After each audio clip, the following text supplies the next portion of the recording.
तो फ्रेंड्स, आज हम एक्सप्लेन करने वाले हैं गॉड ऑफ स्पिरिट मास्टर का एपिसोड 5 और 6। अगर आपने इससे पहले के एपिसोड नहीं देखे हैं तो डिस्क्रिप्शन में लिंक दी गई है और या फिर आप ऊपर आई बटन से भी देख सकते हैं। एपिसोड शुरू करने से पहले मैं आप लोगों को ये बता दूं कि आज हैप्पी न्यू ईयर है, तो मेरी तरफ से आप सभी लोगों को हैप्पी न्यू ईयर। और मैं आशा करता हूँ कि आपका आने वाला साल अब बहुत ही अच्छा निकले और आप सभी लोग अपने अपने गोल को अचीव कर लें। अब इसी के साथ हम आज का एपिसोड स्टार्ट करते हैं। तो एपिसोड 5 की स्टार्टिंग में हम देखते हैं कि सायुडी ऑफिसर ली से पूछता है कि हमें अब इस बोतल का क्या करना चाहिए। ऑफिसर ली सायुडी से कहता है, करना क्या है, इसके अंदर की स्पिरिट को मार दो। अब सायुडी ऑफिसर ली को बताता है कि हम ऐसे ही किसी भी स्पिरिट को नहीं मार सकते, इससे अर्थ और हेवन पे असर हो सकता है। तभी ऑफिसर ली उससे कहता है, तुम यहाँ के सबसे ताकतवर कल्टीवेटर हो, अगर तुम इसे नहीं मार सकते तो कौन मारेगा। अब सायुडी उसकी बात सुनकर उससे कहता है कि मैं इस स्पिरिट को मार सकता हूँ, लेकिन इसके लिए मुझे पहले कुछ प्रिपरेशन करनी होगी, जिसके लिए 3 दिन लगेंगे। उसके बाद ही मैं इसकी स्पिरिट को मार सकता हूँ। इसके बाद ऑफिसर ली उसकी हाफ पेमेंट करते हैं और उससे कहते हैं कि बाकी की पेमेंट तुम्हें काम पूरा होने के बाद मिलेगी। इसके बाद हमें दिखाते हैं कि सायुडी और ऑफिसर ली वहाँ से चले जाते हैं। अब स्क्रीन स्विच होती है जिन और क्वीन की तरफ। ओल्ड रैट उन दोनों को बोतल के पास लेकर आता है। अब ओल्ड रैट जिन से कहता है कि क्यों ना हम इस बोतल को खरीद लें। जिन सोचता है कि वैसे ये बोतल होगी कितने की, तो फिर फेरी बताती है कि ज़्यादा महंगी नहीं है, केवल 1000 टाइल्स की होगी। अब जिन ये सुनकर चौंक जाता है और कहता है 1000 टाइल्स, इतने में तो मैं ज़िंदगी भर नूडल्स खा सकता हूँ। और फेरी से कहता है ये तो बहुत एक्सपेंसिव है। अब जिन सोचने लगता है कि हमें क्या करना चाहिए, तभी फिर वो फेरी से कहता है, आइडिया, क्या तुम अपने मैजिक से 1000 टाइल्स नहीं बना सकती।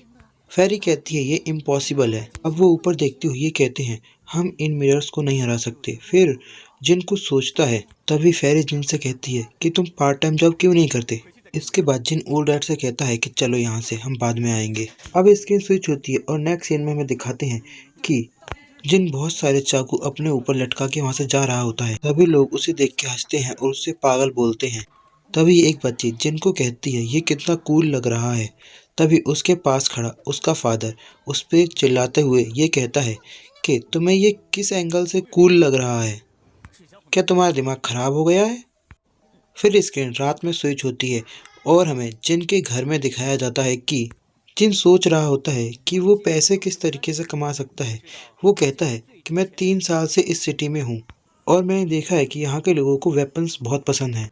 अब जिन क्वीन से कहता है कि मैंने ये नाइफ्स बनाए हैं, तुम इस पे अपना जादू करो और इन्हें स्पेशल बना दो। अब क्वीन उस वेपन को लेती है और देखती है और वो कहती है ये तो किचन नाइफ है। जिन कहता है कि जल्दी से तुम मैजिक करो और हम इसे बेच के पैसे लेंगे और तुम्हारी बहन को बचा लेंगे और मेरा हाथ भी ठीक हो जाएगा। अब क्वीन जिन से कहती है कि मैं कुछ नहीं कर सकती क्योंकि आर्यन पर मेरा जादू काम नहीं करता।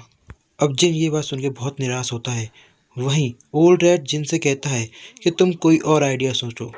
जिन बहुत निराश होता है और ये कहता है कि मैं किसी काम का नहीं, मैं एकदम यूजलेस हूँ, मैं कोई काम नहीं कर सकता, मुझसे बेकार कोई नहीं, मैं क्वीन की मदद नहीं कर सकता। अब क्वीन भी जिन की बात सुनकर बहुत इमोशनल हो जाती है और वो जिन से कहती है कि तुम चिंता मत करो, मैं इस पर अपनी हायर फ्रेक्चुअल रेट की स्पेल का यूज़ करके देख सकती हूँ और हो सकता है कि ये काम कर जाए। क्वीन जिनको यहाँ पर ये नहीं बताती कि ये मैजिक बहुत पावरफुल होता है और इससे इससे यूज़ करने वाले की लाइफ पर असर पड़ता है। अब क्वीन उस मैजिक का यूज़ करती है। ये मैजिक बहुत ही ज़्यादा पावरफुल होता है क्योंकि इस मैजिक को यूज़ करने वाले की लाइफ लाइन कम हो जाती है। अब क्वीन अपनी फुल पावर के साथ मैजिक का यूज़ करती है, लेकिन हमें दिखाते हैं कि उस मैजिक का असर नहीं होता। इसी दौरान ओल्ड रैट जिनको बताता है कि क्वीन अभी क्वीन क्यू क्लैन का डांस कर रही है और ये मैजिक बहुत पावरफुल है। इस मैजिक से क्वीन की लाइफ लाइन पर असर होगा और अगर तुम अभी इसे बीच में रोकते हो तो इससे इसे बहुत पेन हो सकता है। अब ये बात सुनकर जिन को बहुत बुरा लगता है कि क्वीन उसके लिए अपनी फुल पावर लगा रही है, जिसमें उसकी लाइफलाइन भी ख़त्म हो सकती है। अब हमें दिखाते हैं कि क्वीन अपना मैजिक उस नाइफ के ऊपर यूज़ करने से पहले जिन की तरफ देखती है और जिन उसे ऑल द बेस्ट कहता है। और अब हमें दिखाते हैं कि जिन मैजिक का इस्तेमाल करती है। अब जिन अपनी पूरी कोशिश करती है लेकिन फिर भी वो नहीं कर पाती क्योंकि एक्सीडेंट के दौरान उसकी कुछ याददाश्त चली गई थी जिससे उसे पूरी तरह से ये पावर इस्तेमाल करनी नहीं आ रही थी। और क्वीन इसी तरह एक के बाद एक नाइफ़ के ऊपर मैजिक इस्तेमाल करती है लेकिन सारे नाइफ़ ख़राब हो जाते हैं लेकिन उस पर कुछ असर नहीं होता। अब ऐसा देखकर क्वीन बहुत दुखी होती है और वो कहती है कि जिन मुझे माफ़ कर दो, मैं कुछ नहीं कर पाई और मैंने ये सारे नाइफ़ भी ख़राब कर दिए। अब जिन कहता है माफ़ तो तुम मुझे कर दो, तुम मेरी वजह से यहाँ फंसी हुई हो और तुमने मुझे बचाने के लिए अपनी लाइफ खतरे में डाल दी। ये सारी मेरी गलती है। अब यहाँ जिन और क्वीन एक दूसरे को देखते ही रहते हैं। फिर पीछे से ओल्ड रैट आता है और कहता है कि अब क्या करोगे, कुछ सोचा है? अब जिन कुछ सोचता है और फिर एक किचन नाइफ को उठाता है और वो कहता है कि इस किचन नाइफ पर स्पेल्स रुक क्यों नहीं रहे। इसके बाद वो अपनी जेब से एक निडल निकालता है और क्वीन से कहता है क्या तुम इसके ऊपर मैजिक स्पेल्स कर सकती हो? अब ओल्ड रैट कहता है क्या तुम्हारा दिमाग खराब हो गया है, इतनी छोटे से निडल को मैजिकल करके क्या करोगे? क्वीन कहती है कि मैं कर सकती हूँ और ये एपिसोड यहीं पर ख़त्म हो जाता है। अब नेक्स्ट एपिसोड स्टार्ट होता है, एपिसोड 6। हम देखते हैं कि जिन निडल क्वीन को देता है तभी क्वीन कहती है कि मैं इस निडल को नहीं लूँगी बल्कि मैं तुम्हें सिखाऊंगी कि तुम किस तरीके से इसका यूज़ कर सकते हो। अब क्वीन जिन से पूछती है कि क्या तुम ये सीखने के लिए तैयार हो? तभी जिन कहता है कि हमारे पास केवल ये आखिरी चाकू बचा है और मैं नहीं चाहता कि खराब हो। क्वीन कहती है कि मुझे तुम पर विश्वास है, तुम इसे कर सकते हो। क्वीन कहती है कि केवल तुम्हें स्पिरिचुअल पावर का यूज़ करते हुए निडल को इस डिज़ाइन के ऊपर फिराना है। अब जिन कहता है नो नो नो, मेरे पास कोई स्पिरिचुअल पावर नहीं है। अब क्वीन कहती है कि अपना पूरा ध्यान निडल पर लगाओ और जैसा मैं बोलती रहूँ वैसा करो। अब क्वीन कहती है कि अब अपनी आंखें बंद कर लो। जिन क्वीन की बातों को फॉलो करता है और फिर हमें दिखाते हैं कि क्वीन कोई मैजिक करती है और एक पानी जैसी बूंद उड़ती हुई जाती है और वो क्वीन के माथे में चली जाती है। जैसे ही वो बूंद क्वीन के सर पे टच होती है वैसे ही हमें दिखाते हैं कि क्वीन कुछ सोच रहा होता है। अब हमें आगे दिखाएंगे क्वीन एक छोटा सा बच्चा होता है, यानी वो अपने बचपन के बारे में सोच रहा होता है। हमें दिखाते हैं कि क्वीन ये सोच रहा होता है कि उसके सामने कोई खड़ा होता है जो उसे बताता है कि तुम सब जानते हो, तुम्हें सब आता है। वहीं हमें दिखाते हैं कि क्वीन रियल लाइफ में अपने हाथों से उस निडल का इस्तेमाल करता है। ओल्ड डैड ये देखकर खुश होता है और कहता है कि लगता है इसे अपने बचपन की अपने पिता की बताई हुई बातें याद आ रही हैं। अब क्वीन भी जिन की मदद करती है और उसका हाथ पकड़ के नाइफ के ऊपर मैजिक करवाती है।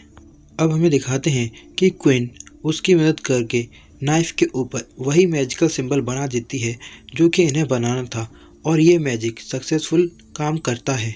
अब हमें जिनका बचपन दिखाया जाता है जहां हमें पता चलता है कि जिनके अंदर 3 टैलेंट होते हैं जिनमें से पहला होता है कल्टीवेशन। उसके फादर उसे कल्टीवेशन सिखा रहे थे। तभी हमें दिखाया जाता है कि जिन सो रहा होता है। अब उसके फादर उससे गुस्सा होते हैं और कहते हैं कि मैं इस दुनिया का सबसे अच्छा स्पिरिचुअल मास्टर हूँ और तुम्हारी मॉम भी बहुत अच्छी है, फिर तुम ऐसे क्यों मरो? और तभी हमें दिखाते हैं कि उसके फादर उसके पास से चले जाते हैं और कहते हैं कि भूल जाओ तुम ये सब, तुम्हें इस कल्टीवेशन को जब भविष्य में ज़रूरत होगी तब तुम्हें ये सब याद आएगा। और तभी हमें दिखाते हैं कि जिनकी आँख खुल जाती है। वो फादर चिल्लाता है बहुत ज़ोर से, लेकिन जब उसकी आँख खुलती है तो उसके सामने फेरी होती है। अब क्वीन जिन से कहती है कि तुम बहुत अच्छे हो, तुमने बहुत अच्छा काम किया, देखो तुम्हारा मैजिक सक्सेसफुल हो गया। अब इस जिन इस नाइफ़ को देखकर बहुत खुश होता है। अब वो इस नाइफ़ को देखकर बहुत खुश होता है। अब क्वीन उसे बताती है कि ये नाइफ़ केवल वाटर और फायर अटैक कर सकता है। अब ओल्ड डैड कहता है कि इस नाइफ को तो कोई बच्चा भी लेना पसंद नहीं करेगा, कल्टीवेशन जानता हो। जिन कहता है हम इसे ऑक्शन हाउस में बेच सकते हैं। अब स्क्रीन स्विच होती है और नेक्स्ट सीन में हमें दिखाया जाता है एक रेस्टोरेंट जहां पर जिन क्वीन खाना खाने के लिए आते हैं और स्पाइसी पार्क नूडल इस रेस्टोरेंट की सबसे फेमस डिश होती है जिसे खाने के लिए दूर दूर से लोग यहाँ आते हैं। अब हमें जिन और क्विन को दिखाया जाता है। क्विन पूछती है कि जिन तुम यहाँ क्यों आए हो। जिन कहता है कि पहले हमें अपने पेट की सुननी चाहिए, पहले पेट पूजा फिर काम दूजा। अब जिन एक टेबल पर बैठता है और ऑर्डर देता है कि 2 bowl signature noodle please red soup के साथ। जिन और भी खाने का ऑर्डर देता है। तभी क्विन जिन से कहती है कि मैं स्पाइसी खाना नहीं खा सकती। अब वेटर क्विन से कहता है कि सुंदर लड़की, रेड सूप नूडल स्पाइसी नहीं है। इसके बाद वो वेटर वहाँ से चला जाता है और जिन और क्विन आपस में बातें करते हैं। क्विन कहती है कि हमें किसी शॉर्ट को बेचना चाहिए। जिन आसपास देखता है और क्विन से कहता है कि जितना जल्दी हो सकता है मैं तुम्हारी बहन को छुड़ा लूंगा, बस पहले रेड सूप नूडल ला जाने दो। और तभी जिन आसपास देखता है। अब जिन को एक आदमी दिखाई देता है।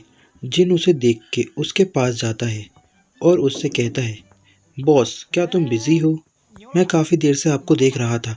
तभी वो आदमी कहता है कि अब तुम मुझसे क्या झूठ बोलना चाहते हो जिन। हमें यहाँ ये पता चलता है कि जिन इन सभी लोगों को पागल बनाता रहता है। दूसरी तरफ हमें दिखाते हैं कि क्वीन ओल्ड रेड से बातें कर रही होती है। वो ओल्ड रेड से पूछती है कि तुम कब से यहाँ रह रहे हो। अब हमें दिखाते हैं कि उनका ऑर्डर आ चुका होता है। अब क्वीन उस नूडल को देखती है। उसे उस नूडल में से चिली की स्मेल आती है। तो फिर वो चख कर देखती है। जब वो उसे टेस्ट करती है तो उसे ये नूडल बहुत पसंद आते हैं।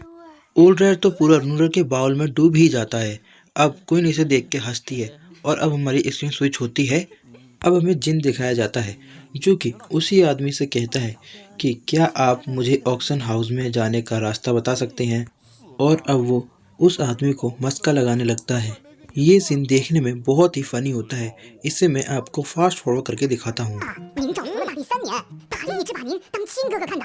哼，那你还来添乱？哎呦，牛老哥！ अब वो आदमी पूछता है कि तुम ऑक्शन हाउस में क्यों जाना चाहती हो। तो जिन उसे बताता है कि मैंने एक मैजिकल नाइफ बनाया है और मुझे उसे बेचकर अच्छे पैसे चाहिए। उस आदमी के बोलने पर वो उसे नाइफ दिखाता है।